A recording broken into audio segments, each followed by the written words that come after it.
करी जिलापाल क्षमताप्राप्त सरपंच धरिले माछ। सारा विश्व में कोरोना भाइरस आतंक सृष्टि करथिबा बेले एहारू बाद पड़िनी ओडिशा और गंजाम जिल्लार स्थिति कहले न सरे।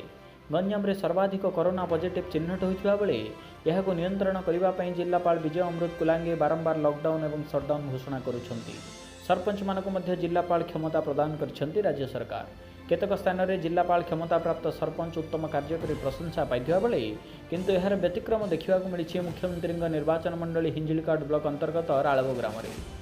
जिलापाल क्षमता प्राप्त सरपंच कोविड नियम को उल्लंघन करी बिना मास्क और सामाजिक दूरता को भूली शह शह लोकों को एकाठी करी राळव ग्रामस्थित पुराणा बंधरे माछ धरी थिबार देखा मिली। एठी प्रश्न उठुछि जे साधारण लोक जदि कोविड नियम को उल्लंघन कले दंड विधान करा जाउछि तेबे निजे जिलापाल प्राप्त सरपंच यह उल्लंघन करछंती। एठारे सरपंच को विरोध में किभଳି कार्यानुष्ठान नियाजिब ताहा देखिबाकू बाकी रहिला। जदि प्रशासन भूल करिवे ताहाले साधारण लोके शिखिबे कोन? एभଳି अनेक प्रश्न उठिबा सह दृढ़ कार्यानुष्ठान पई साधारण रे दाबी उठिछि। आपण देखुछंती गरीबर स्वर।